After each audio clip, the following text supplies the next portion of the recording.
안녕하세요. 30대 여성입니다. 아이는 없어요.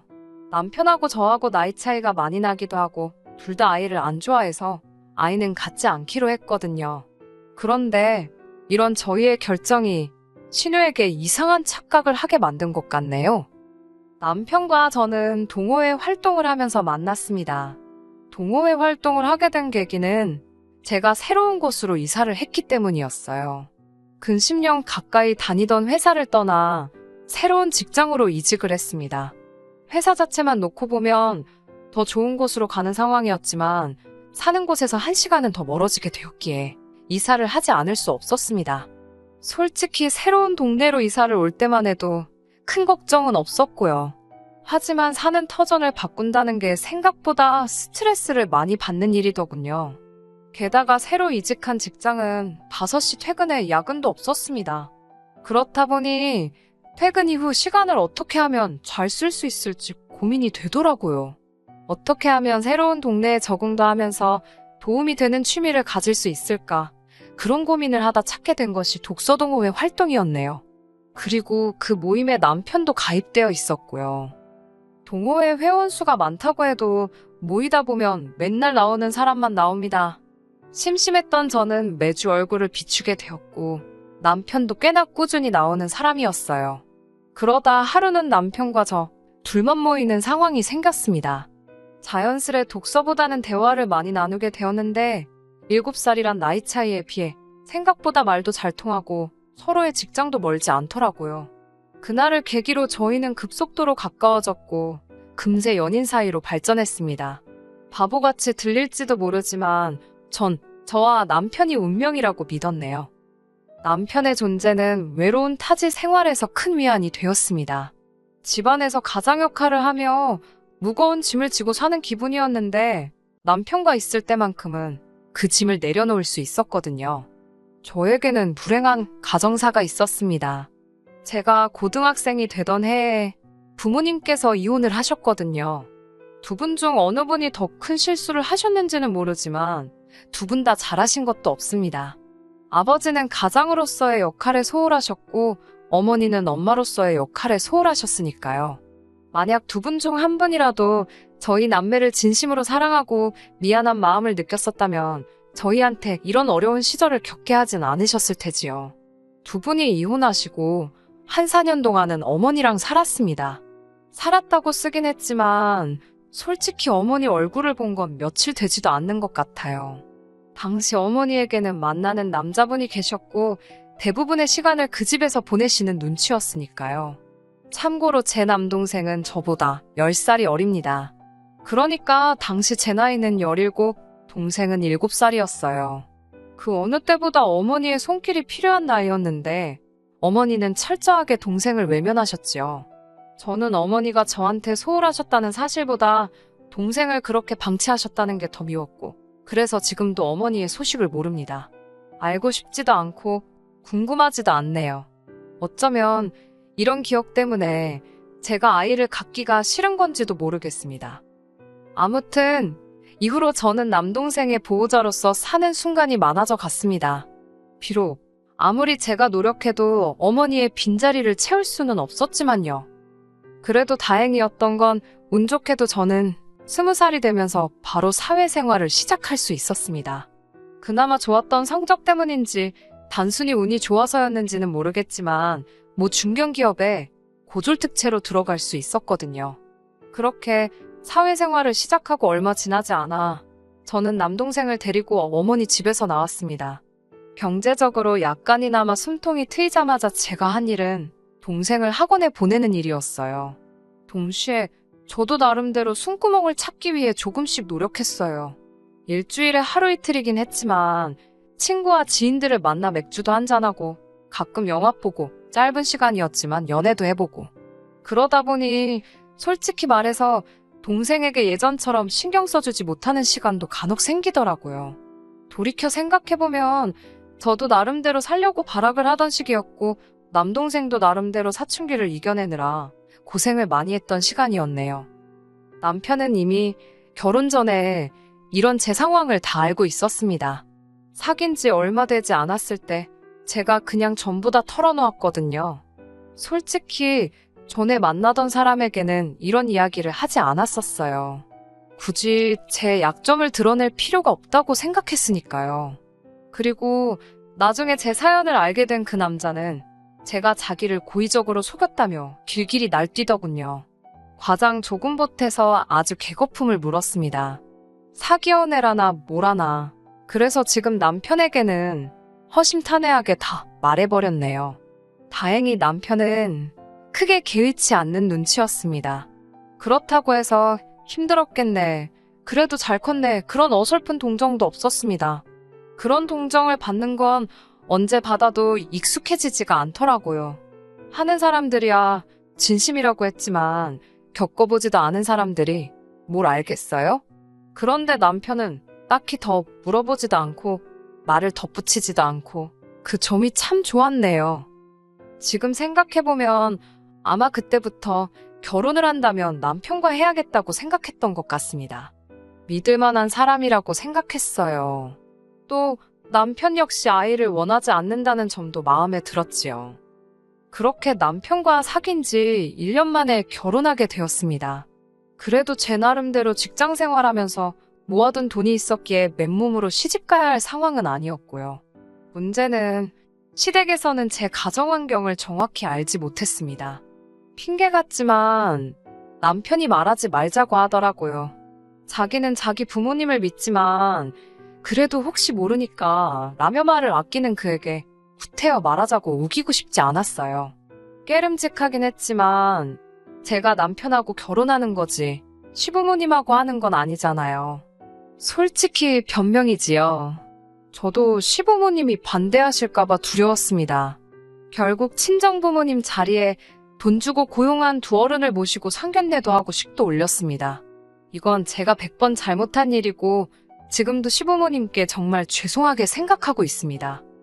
결혼식을 올리고 큰 산을 넘었다 생각했어요. 하지만 얼마 지나지 않아 모든 것들이 들통나고 말았습니다. 남편에게는 4살 많은 신우가 있었는데 오지랖이 얼마나 넓은지 별명도 오통령, 오지랖 대통령이었거든요. 이 신우가 제 뒷조사를 했더라고요. 고졸인 거야 이미 시댁에서도 알고 있었는데 신우는 고졸이 어떻게 중견기업을 들어가냐면서 자기 나름대로 진실을 파헤친다고 여기저기 들쑤시고 다닌 모양이었습니다. 그리고선 기어이 저희 부모님이 이혼을 했고 지금은 부모님과 연도 끊고 지낸다는 사실을 알아내서는 마치 무슨 대기업의 비리를 폭로하는 정의의 사도 마냥 시부모님을 앉혀놓고 까발렸습니다. 하필이면 그날은 시어머니의 생신이기도 해서 저도 그 자리에 있었고요. 신우의 폭탄 발언에 온몸이 후덜덜덜 떨리고 머릿속이 하얘졌습니다. 어머님 아버님이 어떤 생각을 하실지 너무 걱정이 돼서 감히 고개를 들 수가 없었네요. 하지만 제 생각과는 달리 어머님께서는 감사하게도 이제 우리 식구가 되었으니 그런 건 중요하지 않다고 딱 잘라 말해주셨습니다. 게다가 신우에게 말 조심, 행동 조심하라고 오히려 신우를 나무라셨어요. 뿐만 아니라 저에게는 너도 마음 고생이 많았겠다며 이제는 그런 거 신경 쓰지 말고 어깨 펴고 살라 말씀하셨습니다. 그제서야 신우도 더는 찍소리도 못하더군요. 지금도 그날을 생각하면 감사한 마음뿐이네요. 그 이후로 저희 부부와 시부모님의 사이는 나날이 돈독해졌습니다. 신우 덕분에 모든 것이 드러나니 저를 포장할 필요도 과장할 이유도 없었으니까요. 시부모님을 친부모님이라 생각하며 진심을 다해 따랐습니다. 남편과 상의 끝에 매달 시부모님께 용돈도 50만 원씩 드렸고요. 이런 제 모습을 보고 동생도 제가 좋은 집으로 시집을 간 것 같다며 기뻐하더군요. 하지만 저는 제 나름대로 동생에게 미안한 마음이었어요. 이제 갓 20살 넘은 애를 혼자 살라고 내버려둔 것 같아 죄책감도 들었고 동시에 어떻게든 혼자 살아보겠다고 아둥바둥하는 동생의 모습이 안쓰러웠고 저도 그 과정을 겪어봤으니 어떻게든 동생에게 도움을 주고 싶었습니다. 하지만 오히려 남동생은 절대 자기를 도와주지 말라며 제 손길을 거부하더군요. 괜히 누나 오해 산다고 자기는 저에게 짐이 되기 싫다면서요. 동생이 어려서부터 부모 없이 저랑 둘이 지내서인지 철이 빨리 들었거든요. 남편도 그런 사정을 알았기에 이따금씩 제가 알게 모르게 동생에게 용돈도 챙겨주고 밥도 사주고 부모복은 없어도 내가 형제복, 남편복은 있구나 싶었네요. 제가 결혼하고 1년쯤 지났을 무렵 동생은 군대를 갔습니다. 사실 저는 남동생을 어떻게든 대학에 가게 하고 싶었지만 동생이 학비 때문에 스트레스를 많이 받는 눈치였어요. 마음 같아선 제가 학비를 다 내주고 싶었지만 현실적으로 그건 어려운 이야기였기에 대학에 가라 강요할 수도 없었지요.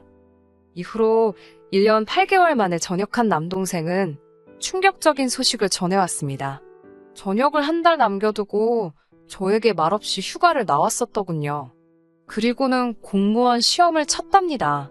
군대에서 짬짬이 공부를 했기에 자기 실력이나 확인해볼까 싶어 응시했다네요. 괜히 저한테 이야기하면 제가 자기보다 더 떨게 뻔해서 비밀로 했다고요. 그런데 그렇게 시험 삼아 본 시험을 떡하니 붙었다며 동생이 씩 웃어 보이는데 정말 너무너무 자랑스러웠습니다. 남동생이 군대에 있는 동안 종종 면회도 갔었고 휴가를 나왔을 땐 밥도 몇 번을 같이 먹고 동생에 대해서는 모르는 게 없다고 생각했는데 그런 꿍꿍이가 있었다는 건 조금도 눈치채지 못했었네요. 그런 동생을 보며 이번만큼은 동생에게 도움을 꼭 주고 싶었습니다. 전역 이후로 당장은 저희 집에 머물고 있는 상황이었고 남편도 원하면 같이 살자고 했지만 동생은 한사코 이를 거부했어요. 신세지기도 싫다 했고 어차피 동생이 다니게 된 직장과 저희 집이 왕복 3시간이 넘게 걸릴 만큼 멀기도 했네요. 이제 곧 출근한다는 기쁨도 잠시 동생의 얼굴이 하루가 다르게 어두워져 갔습니다. 저에게 터놓고 말은 못하는 눈치였지만 전전긍긍하는 게 다 보이더라고요. 그런 동생을 보며 이번만큼은 동생에게 도움을 꼭 주고 싶었습니다. 제가 그래도 수입이 나쁘지 않았고 그간 시댁에 꾸준히 용돈을 드리고 있었던 것에 반해 친정에는 따로 용돈을 드린 일이 없었으니 이번만큼은 동생에게 도움을 줘도 괜찮겠다 싶었고요. 그렇다고 제 마음대로 혼자 결정할 수는 없었으니까 남편에게 이야기를 했어요. 남편 돈은 손대지 않고 제 적금으로 동생 보증금 정도는 도와주고 싶다고요. 남편도 시원스레 그거 좋은 생각이라며 제 의견에 동의해 주었습니다. 서울이라면 어림없었겠지만 다행히 서울이 아니었던지라 보증금 3천에 월세 40에 빌려 월세를 구할 수 있었습니다. 그리고 고맙게도 남편은 이 모든 상황을 이해해줬을 뿐만 아니라 기뻐해주기까지 했어요. 남동생도 저와 남편에게 정말 고맙다며 어떻게든 이 보증금은 꼭 갚겠다고 그러던걸요. 이후로 남편은 시부모님과 신우가 있는 자리에서 제 남동생이 군대에서 공무원 준비를 한 거며 합격까지 했다는 이야기를 마치 직접 보기라도 한 듯이 장황하게 설명을 하는데 어찌나 재미있고 뿌듯하던지요. 하지만 그쯤에서 멈췄으면 좋았을 텐데 남편은 그런 처남에게 제가 월세 보증금을 해줬다는 이야기까지 늘어놓았습니다. 솔직히 듣는 순간 아차 싶었지만 의외로 시부모님이나 신우 둘 다 별 반응이 없었습니다. 마음 한구석이 찝찝했지만 이미 엎질러진 물이었지요. 그리고 얼마 전에 있었던 일입니다. 신우에게서 전화가 왔어요. 결혼 초에 신우가 제 뒷조사를 했던 일 때문에 솔직히 지금도 신우와 제 사이는 껄끄러운 편입니다. 괜히 신우한테 약점 잡히는 거 아닌가 싶어서 저도 모르게 말 한마디 한마디가 조심스러워졌고 그러다 보니 같이 있으면 왠지 불편하고 그렇더라고요. 원래 신우랑 올케가 친해지기 힘든 사이라잖아요. 그런 신우에게서 전화가 먼저 걸려왔을 땐 저도 나름대로 놀라기도 했고 직감적으로 좋은 내용은 아니겠거니 싶었습니다. 옆에 있던 남편에게 전화기를 넘기며 대신 통화해달라니까 그럼 신우가 저를 얼마나 얕잡아 보겠냐며 그냥 받으랍니다. 여차하면 자기가 나서겠다고요. 그렇게 신우와 스피커폰으로 남편도 잘 들리도록 설정하고 통화를 하게 되었지요. 결론부터 말씀드리면 신우가 저한테 섭섭하다 했습니다. 동생한테는 그렇게 퍼주면서 시조카 생각은 안 나더냐고요. 처음에는 그게 무슨 소린가 했어요. 일찍이 결혼한 신우에게는 제 남동생과 1살 터울의 딸아이가 있거든요. 솔직히 신우랑 저랑 사이도 안 좋고 하다 보니 명절이나 돼야 얼굴을 볼까 싶을 만큼 대면대면한 사이입니다. 그런데 그 조카 아이를 들먹이면서 자기 조카가 대학 들어갈 때는 겨우 용돈만 주고 땡치더니 동생은 보증금을 해줬냐면서 서운하다는 거예요. 아무리 시조카래도 제 친동생하고 비할바가 되나요? 제가 외숙모로서 용돈이면 충분하지 뭘 더 해주냐고 물어봤습니다. 기분이 나빴지만 최대한 웃으며 부드럽게 물어봤어요. 그러자 신호한다는 말이 가관이었습니다. 어차피 저희는 아이도 안 낳을 건데 그러면 결국 나이 들어서 자기 딸한테 의지하고 살게 되지 않겠냐입니다. 나중에 자기 딸한테 그래도 아쉬운 소리라도 하려면 지금부터 잘해야 되는 거 아니냐며 자기 딸이 다음 학기 즈음에서 교환학생으로 미국에 가고 싶어 하는데 돈 좀 보태달라더군요. 어처구니가 없어서 얼마를 말씀하시는 거냐니까 제 동생에 준 보증금만큼 달랍니다. 제가 어이가 없어서 못 들은 걸로 하겠다 했습니다. 그러자 신호가 잠깐만 기다리라더니 어머님을 바꿔주더라고요. 순간 너무 당황스러웠습니다. 남편도 옆에서 화가 많이 난 눈치였어요. 그런데 어머님 목소리가 나오니 남편 눈이 동그래지더라고요. 어머님께서도 저한테 어떻게 그럴 수가 있냐면서 서운하시답니다. 온 가족이 제 어두운 과거와 거짓말을 덮어주었는데 어떻게 너는 네 핏줄인 사람하고 아닌 사람으로 선을 긋냐고요. 동생하고 조카하고 나이대도 비슷한데 동생 어려운 건 신경 쓰이고 조카는 생각도 안 나더랍니다. 솔직히 신우가 돈 달라 소리했을 때는 진짜 개념 없네라고 생각만 했지 속이 상하거나 마음이 아프진 않았거든요. 그런데 생각지도 못하게 어머님이 조카를 챙기시면서 저를 나쁜 사람으로 만드시니 뭐라고 표현을 할 수가 없었습니다. 그래도 어머님만큼은 저를 이해해 주시고 진심으로 품어주시는 거라 생각했는데 배신감도 느껴지고 그런 제 마음은 아랑곳하지 않으시고 어머님께서는 제가 솔직히 예단이라고 해온 것 중에 뭐 변변한 거나 있었냐면서 이참에 시조카한테 한번 인심 크게 쓰고 다 묻고 가잡니다. 진정한 가족으로 거듭나면 저도 좋고 당신들도 좋고 다 좋아질 거라면서요. 왜인지 눈물이 자꾸 나오려고 하는 걸 억지로 누르면서 어머님께 어머님이 저를 그렇게 생각하고 계신지 몰랐다 했습니다. 그리고 아무리 그렇게 말씀하셔도 저는 시조카한테 그 큰 돈은 못 준다고 했습니다. 이번에 주면 2번, 3번도 끊임없이 달라고 하실 게 눈에 뻔하다고요. 그 밖에도 하고 싶은 말은 많았지만 제가 왜 변명하듯이 설명을 해야 하는지도 이해가 안 돼서 포기해버렸습니다. 제가 더 이상 아무 말도 안 하고 있으니 신우랑 시어머니 둘 다 지금 당신들 무시하는 거냐면서 안 되겠다고 제 남편한테 제가 어떤 애인지 당장이라도 말해줘야겠답니다. 하지만 이미 옆에서 다 듣고 있던 남편이 지금 둘이 뭐 하는 거냐고 조용히 따지더라고요. 생각지도 못한 남편 목소리가 들려서인지 갑자기 두 사람 다 조용해졌습니다. 얼마간의 침묵이 흐른 뒤 어머님께서는 남편에게 이 배알도 없는 녀석이라면서 집사람 단속도 못하냐고 걔가 번 돈도 네 돈이나 마찬가지인데 그걸 왜 남한테 퍼주게 내버려두냐입니다. 이쯤 되니까 남편이나 저나 화를 참지 못했어요. 남편은 어머님께 정말 실망이라면서 이렇게 경우 없으신 분인지도 모르고 자랑스러워했다며 다시는 보지 말자고 소리를 지르더라고요. 그러자 어머님께선 너랑 나랑 왜 싸우냐고 네 마누라가 문젠데라며 가서 보증금 찾아다 네 조카부터 챙기랍니다.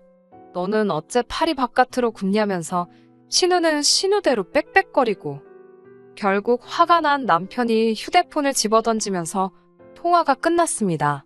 남편은 자기 머리를 쥐어뜯으면서 저에게 정말 미안하답니다. 이런 사람들일 거라곤 상상도 못했다며 그전에도 저를 괴롭힌 적이 있냐고 자기가 정말 미안하다며 사과를 하더라고요. 이해해 달라 소리도 안 할 거고 이제 어머님이건 신우건 안 보고 살아도 그만이니까 우리 둘이서만 잘 살잡니다. 제가 그래도 당신 어머니고 누나인데? 그러자 남편은 신경 쓰지 말랍니다. 자기가 그동안 눈이 멀었던 것 같다면서 이제 정말 저만 지켜주겠다나요. 남편의 진심 어린 말들에 저는 결국 남편을 믿어보기로 했습니다. 이후로 시댁에 보내던 용돈을 끊었습니다. 그 외에도 저희가 보험이라던가 공과금을 내드리던 게 좀 있었는데 그런 것도 전부 다 끊었어요.